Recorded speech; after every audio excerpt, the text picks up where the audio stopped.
Are you a fan of Dave Ramsey and all these other financial gurus out there? I was scrolling through social media, which I don't do very often, and I found this cool infographic where I saw his baby steps of his program. And I'll be honest, some of it triggered me.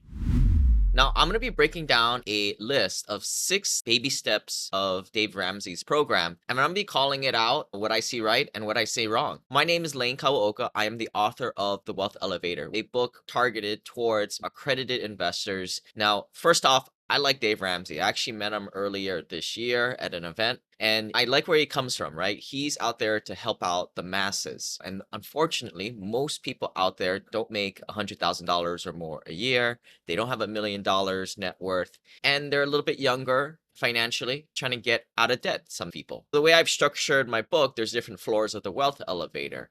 And we obviously try to get a lot of people to get into rental properties and then into larger syndicated deals, buying assets, where I think Dave Ramsey focuses on, we call the basement level of the wealth elevator.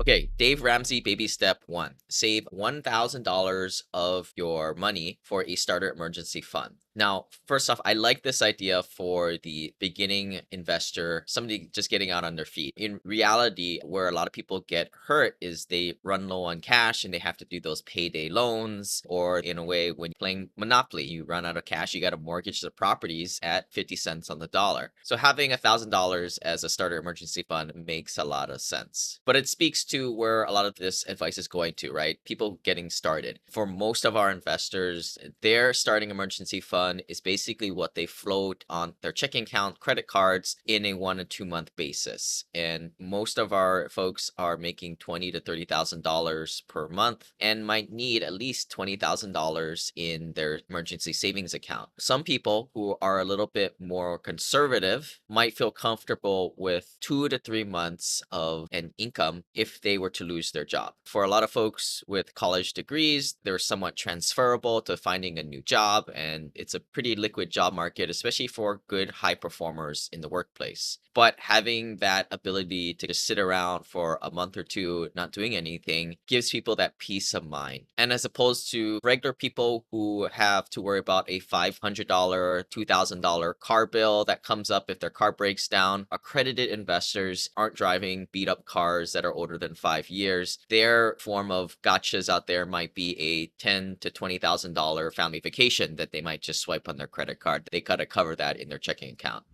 So let's move off to baby step 2 here. Dave says to pay off all your debt except the house that you have, your mortgage, using the debt snowball. So I think we will generally agree here, right? High interest rate, credit card debt, 20, 30% plus, got to get rid of that. The mortgage that you have, especially if it's under 5 to 6% these days, is probably one of the biggest assets that you have. And so you want to keep that and pay the minimums and just keep paying your amortization there. When we buy large apartment buildings, where a lot of times the debt that we have, if it's assumable by the next buyer, is huge and oftentimes can push the property at least 10% plus in value just because of the value of that loan that's assumable. Where I'm going to add my little 2 cents on this is look at what you can produce in terms of an investor. For a lot of average investors out there, that threshold may be anywhere from 6 to 10% that you can find out there in traditional investments. In the alternative investment world that we specialize in, we urge investors to get more involved, build relationships, find off-market deal flow. You can typically find returns in the 10 to 15% range to be on the conservative side, maybe even higher from there, especially when you get into private equity and other types of deals. Therefore, your threshold of what you can do gets better. And everybody has a little bit of a range here. You need to realize, like, all right, is it better if I pay off this 9% debt or invest at 16%? So this is where I tell people, make a spreadsheet of all your debts and all the interest rates, your borrowing rates that are associated, and just sort them and rank them. Now, even if you have a high interest rate, maybe even 10%, right? We do developments. Today, construction loans are at 10%, which most people would say that's a high interest rate. But if we are creating so much value by building apartments and we can float that debt service till we hit completion and then sell it, then that obviously is a great business venture. And I'm just using that as a more extreme point. Going through that exercise of putting everything on a spreadsheet, itemizing everything, helps you really at least rank everything in order of what to pay down, if pay down at all. Now, most sophisticated investors will look at these interest rates and really compare it to what that asset is getting for them. Where I think Dave Ramsey is coming from, most of his clientele are not in anything that makes them money, not assets that produce future cash flow or will be sold off in the future. A lot of these debts are being used for like cars or other depreciating assets. And while I'm highlighting this, I think this theme is going to be coming up multiple times here. There are different paradigms for people out there. A lot of you guys listen to this channel, listen to my podcast, or read my book, and you guys are a lot more financially savvy. So let's dig into these types of details as opposed to just having black and white advice out there predicated for a 12-year-old. And let's be honest, a lot of people out there spend way too much money in comparison to what they make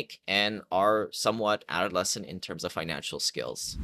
The next step here that Dave Ramsey says is to save 3 to 6 months of expenses in a fully funded emergency fund. Now, as I mentioned in baby step 1 to 3 months of income. Yeah, maybe if you want to push that up a little bit to 3 to 6 months, but a lot of our investors are high paid, multiple six-figure salaries. Now things are getting a little crazy, right? So to have that $200,000 lying around doesn't make too much sense. What are your current expenses today? Now, a lot of our investors these days, and this may seem a little egregious, spend $10,000 to $15,000 every single month. So if you're going by this logic, it might make sense for somebody to have $40,000 to $100,000 in this emergency savings account. But let's be honest here, right? When somebody loses their job or goes on tough times, that same family that spends $10,000 to $15,000 per month, you're going to crunch that down, right? You're not just going to live freely. You're going to pull back. No different in our apartment projects. When occupancy drops a little bit, we look to our property management team and we start cutting expenses just like any other businesses out there. That is exactly what you and your family are going to be doing in tougher times. Thus, your 3 to 6 month of expenses in your emergency fund, more times than not, you guys make the mistake of putting too much into these emergency savings. And what I would offer as my kind of twist to this baby step is to focus more on an opportunity fund. Put the more positive frame on this, as opposed to an emergency fund where you're like, oh shoot, I need this money. Think about it as the opportunity fund of I need to have money. I need to be putting money away, whether that's $50,000, $200,000 a year to investing in assets, because ultimately that's what's going to pull you forward. But that is where most of the Dave Ramsey audience is at, where I think a lot of you folks listening to my content need to be focused more on playing offense. One example would be, instead of having $100,000 emergency fund, be okay with having $50,000 and investing that $50,000 that you would have had doing nothing, just sitting around, losing money to inflation essentially, and have that money working for you at 10% plus. Or maybe you're in some other real estate deals and that $50,000 gets you $25,000, $50,000 of tax benefits right there. For more of those advanced tax strategies, check out my guide at thewealthelevator.com/tax. But on to baby step 4 here. So Dave Ramsey says invest 15% of your household income in retirement. So first thing I don't like here, I don't like these percentages because super different for a family who has a household income of $60,000, $100,000, and for folks who are making $300,000 or even $1 million of income, which is pretty typical for some doctors and business owners out there. So if you break that down, 15% of that lower net worth family is going to be almost nothing, whereas 15 of that other salary is going to be pretty substantial. And I guess you can see why the rich get richer and the poor sort of just stay where they're at or keep going down. What I would put a spin on this after talking to thousands and thousands of folks out there looking at their financial profiles, and a lot of these coaching calls are on my webpage at thewealthelevator.com/coaching. My takeaway is if people are able to put at least $50,000 to $100,000, buy a rental, turnkey rentals is how I started investing, or you put that into a deal or two a year. Most syndications and private placements out there for regular folks like us, when I say regular folks, I guess that's accredited investors, $1 million net worth or greater, minimums are $50,000 to $100,000. So that provides people an opportunity to put this sort of allotment aside, going to strictly good investments out there that ideally give you great tax benefit, namely the passive activity losses. Again, check out that tax guide that I have. Now, what I would also say, a lot of people that listen to my content, you guys are like myself, we're a little bit of money hoarders. At least speaking for myself, always grew up in a place of being frugal and maybe not having enough. So you got to save. I was talking to a couple the other day. They had a $1.4 million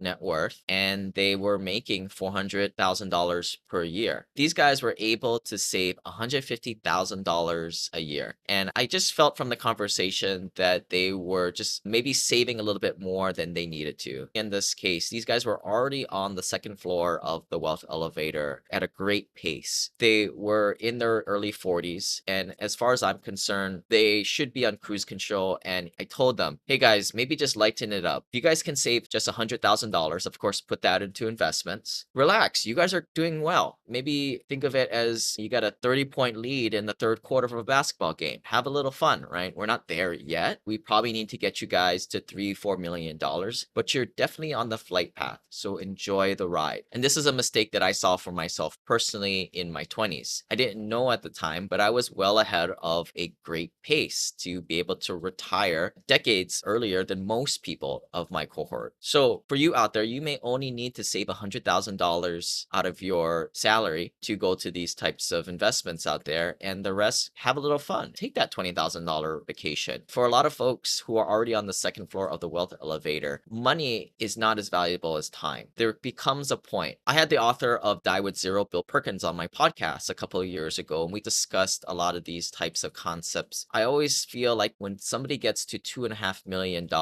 that seems to be the magic number in most people's heads, that time is a lot more valuable than money. But in reality, what's time if you don't create the experiences with that? And a lot of times, spending the money to make the experiences is the emphasis at that point in the wealth building journey. But again, a lot of the stuff we're talking about here are very first world problems that aren't really thought about in the Dave Ramsey program for their clientele. Moving on to baby step 5. Now, a lot of folks in our community are parents, we've got families, and a lot of that is doing what's best for the next generation, our kids. Dave Ramsey's step here is to save for your children's college fund. Now, I'm not going to get into the whole, like, some people think it doesn't prepare them for real life out there. Now, I got a couple of college degrees. I went to that whole jazz. It allowed me to get a good engineering degree and allowed me to get a good salary to then invest. And then I threw that career away, right? But I do think for most people out there, getting a college degree is a great way to give your kids a leg up in society today, for what it's worth. So assuming you're thinking the same way, you got to save money. So what a lot of people will do is a 529 plan. We don't do that in our world. A 529 plan, the problem with that is you're locked into the options that the brokerage has. No different than the 401k, right? The 401k, you're stuck with, again, that cafeteria of options that they want you to invest in. What we want to do is break out of that, invest in alternative investments out there where the fee structure is a lot better returns. And also we want to invest the money and get the tax benefits today. When you're investing through a 401k or a 529 plan, those tax benefits, those passive losses specifically, which come from depreciation of real estate, cannot come and flow down to you personally. I go into this in full detail on that tax page. The mechanism that we like to use in lieu of a 529 plan is the infinite banking accredited investor banking plan. Now, we like this because of the flexibility. You can invest in whatever you want, and it is a lot more secure than banks. I will say from a high level, you've got to save the money for your children's college or whatever you want for them in the future. If you just want to buy them houses, my whole thing is it doesn't necessarily need to be in a cookie cutter 529 plan or infinite banking plan. But I think if I'm reading into Dave Ramsey's advice out there, a lot of people need to be told what they they do. Whereas I think in our world, with a lot of you guys being a little bit more financially savvy, you don't necessarily need to be using the old envelope system. And what I mean by the envelope system, it's one of the most old school personal finance hacks out there where you create physical envelopes, you put money into it. For example, you have an envelope for eating out. So you put $400 a month in there. And once the envelope is gone, you don't spend any more in that category. Now, you might think that is incredibly silly, but to be honest, a lot of people need that. And even when I started, I used mint.com to track my expenses. Today, I don't track any of my expenses. And that's because I trained myself early. No different than diet and exercise. Personally, I eat way too much and I don't really know what 100 or 1,000 calories is. So I hired a coach and we tracked a lot of what I ate. I used an app called MyFitnessPal, and over a few months, I really got a good handle what my calorie intake was, and I was able to wean myself off of that. So very similar to finances. If you're not there yet, you may want to start to track your expenses. But if you're already got a good handle, or you make so much money it doesn't really matter, and you just want to live life financially a little less neurotically, then you're going to wean yourself off of this virtual envelope budgeting system. But as far as where the money goes for certain things, look, this is the open world. You guys are adults. You guys are fiscally responsible, net worth $1 million or greater. There's a reason why you got here. A lot of these rules and baby steps that Dave Ramsey has is to teach financially young people the good financial skills where you may already have these, and therefore you can play offense a little bit more. Now we're getting to the end here, and this is where I will more strongly disagree with baby step 6, which is to pay off your home early. As I mentioned, if you're looking at things from a return on equity standpoint, paying off your home and increasing the home equity there is just increasing the amount of lazy debt equity you have. It's not doing anything. It's just going in the piggy bank, and essentially it's getting killed by inflation in there. Check out my other page, thewealthelevator.com/returns, and we will break down the 4 ways you make money with real estate. I think you'll be shocked how we get to 30% a year doing that. But the takeaway from that video is if I pay down my mortgage, then I'm making less returns. It may feel good to pay off my mortgage, but if I am in my wealth generating years, namely if I'm under $2 to $4 million net worth, and I'm not to end game, which I define for most people at $4 to $5 million net worth, you still need to grow your net worth, and don't pay off your better debt quite yet. Instead, take that money and go buy more homes. I've made these mistakes myself. Even after owning a rental property, I can remember very early that I had $30,000 and I paid down my mortgage. And I even made the mistake of going from a 30-year mortgage down to a 15-year mortgage. Those mortgage brokers, they love when you make these types of switches back and forth because they pick up these origination fees on their side. They like this transaction volume. But the name of the game here is to, instead of paying down your good debt, take that money and invest it elsewhere and keep this moving until you get to a comfortable point in your life. I would probably say generally anywhere from $2 million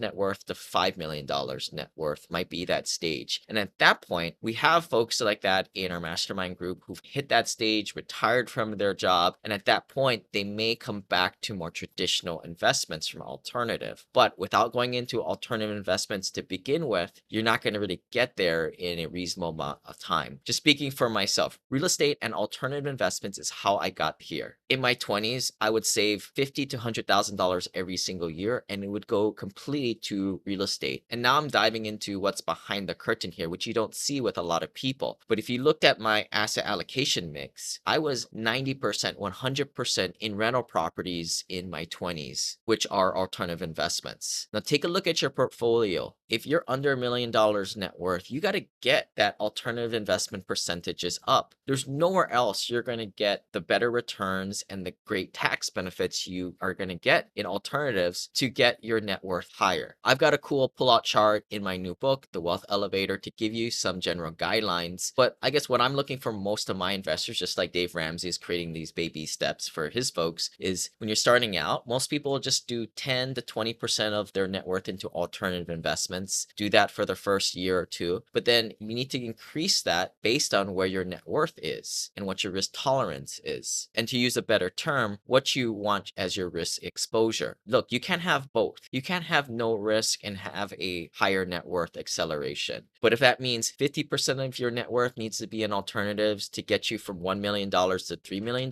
that's typically the case that needs to happen.